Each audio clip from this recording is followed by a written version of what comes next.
말미암아 의롭다함을 얻고 자랑하리라 하느니라. 아멘. 할렐루야. 이 새벽을 깨우러 오신 성도님들에게 주님의 은혜와 평강이 넘치시기를 예수님의 이름으로 축복합니다. 우리는 어제 하나님께서 성도를 의로운 자, 여수론으로 만드신다는 것을 들었습니다. 이것은 스스로 할 수 있는 것이 아니라 성령님을 통해서 되는 일이라고 말씀드렸습니다. 성령님이 역사하실 때 회복이 일어나고 분별이 일어나고 소망이 생긴다고 말씀드렸습니다. 그 하나님께서 오늘 본문을 보니까 누구를 세우십니까? 그렇습니다. 바사 왕, 페르시아 왕인 고레스 왕을 오늘 세우는 것을 우리가 보게 됩니다. 하나님께서 이스라엘을 징계하실 때 아수르와 바벨론을 채찍으로 사용하셨다면 이제 페르시아의 왕인 고레스를 구원의 도구로 사용하시는 것입니다. 하나님께서 이스라엘 백성들을 바벨론에서 해방시키기 위해서 고레스 왕을 세우시는 것입니다. 1절 하반절에 보니까 이렇게 말씀하십니다. 그 앞에 문들을 열고 성문들이 닫히지 못하게 하리라.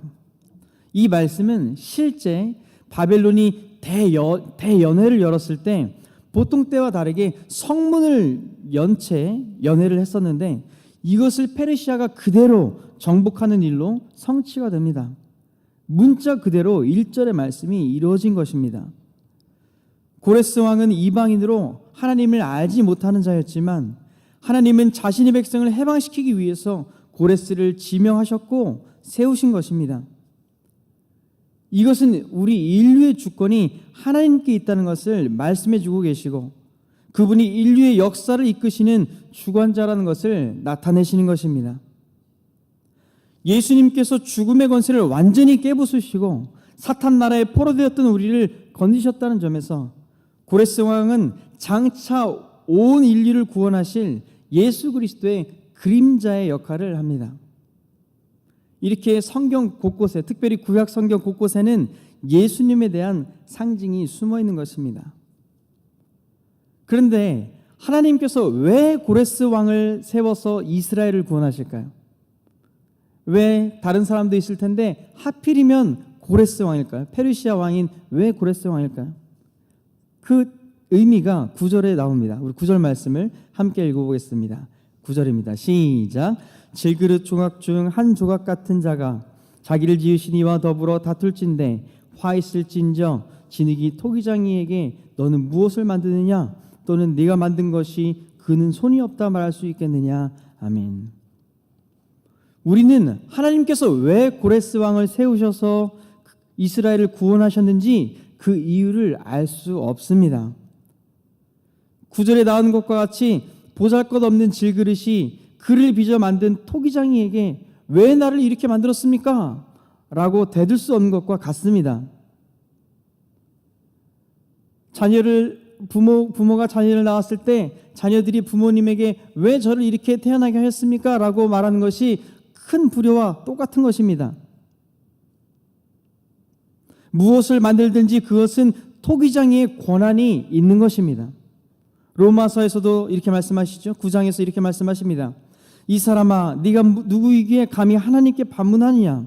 지음을 받은 물건이 지은 자에게 어찌 나를 이같이 만들었느냐 말하겠느냐. 토기장이가 진흙 한 덩이로 하나는 귀 쓸 그릇을 하나는 천이 쓸 그릇을 만들 권한이 없느냐. 여러분, 인간의 본성은 사람 스스로를 높이려는 경향이 있습니다. 나를 중심으로 하려고 하는 경향이 있는 것입니다. 세상이 우리 스스로를 사랑하라고 할 때 이것은 너무나도 좋은 이야기로 들립니다. 우리를 중심으로 생각하려는 우리 인간의 경향과 인간의 본성과 딱 맞기 때문입니다. 하지만 우리는 인류 최초의 범죄가 피조물인 인간이 신과 같이 되려는 욕심에서 시작되었다는 것을 잊지 말아야 합니다. 하나님께서는 질그릇을 만드시기도 하시고 부수시기도 하실 권한이 있으신 것입니다. 질문을 하나 드리겠습니다. 하나님께서 우리의 기도에 반드시 응답해 주셔야 합니까? 다시 질문 드립니다. 하나님께서 우리의 기도에 반드시 응답해 주셔야 합니까? 우리의 기도를 하나님께서 들어주셔야만 하나요? 하나님께서 그렇게 해주실 의무는 없으신 것입니다. 우리를 불쌍히 여기셔서 우리의 기도를 들어주신다면 그것은 감사한 일이지만 하나님께서 우리의 기도를 들어주셔서 반드시 이루어져야 될 의무는 없으신 것입니다. 피조물인 우리는 창조주를 기억하고 의지할 때에만 비로소 행복한 존재임을 잊지 마시기를 예수님의 이름으로 축복합니다. 우리는 피조물입니다. 하나님은 창조주이시고 우리는 그분을 의지해야 하는 것입니다. 계속해서 하나님은 어떤 분으로 나오십니까? 15절 말씀을 함께 읽겠습니다. 시작. 구원자 이스라엘의 하나님이여 진실로 주는 스스로 숨어 계시는 하나님이시니이다. 아멘. 숨어 계신 하나님으로 나옵니다. 이스라엘은 몰랐지만 이스라엘이 신음하고 있을 때 하나님께서는 역사하고 계셨습니다. 이스라엘을 구원하시기 위해서 하나님께서는 페르시아라는 나라를 일으키시고 고레스라는 왕을 세우고 계셨습니다. 하나님의 뜻을 우리는 다 알 수 없습니다. 무한하신 하나님을 유한한 인간이 다 알 수 없는 것입니다. 유한은 무한을 담을 수 없습니다. 때로는 우리 눈에 보이시지 않으시는 하나님께서 아무 일도 하시지 않은 것 같이 여겨질 때가 있습니다.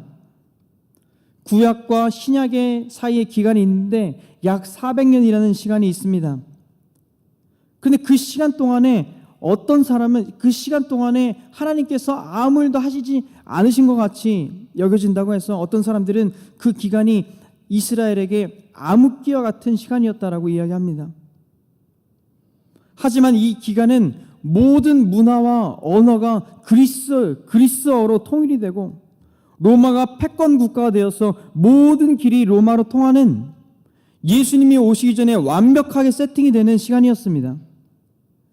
이 모든 세팅으로 복음은 전 세계에 힘있게 뻗어나갈 수 있는 암흑기가 아니라 광명기였다라고도 우리는 이야기할 수 있는 것입니다.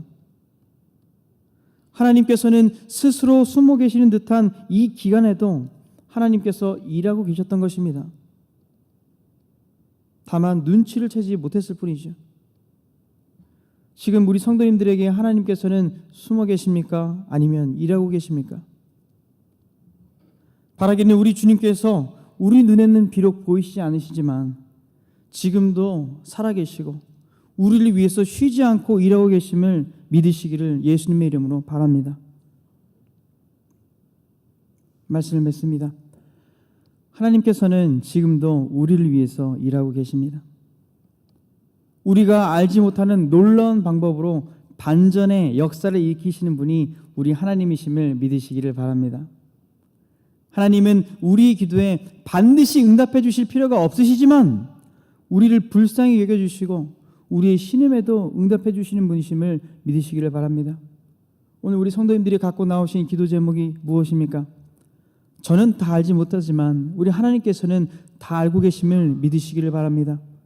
나의 기도에 응답하시는 그 하나님께 오늘 이 시간 기도하실 때 주님의 은혜가 넘치시기를 예수님의 이름으로 축복합니다. 기도하겠습니다.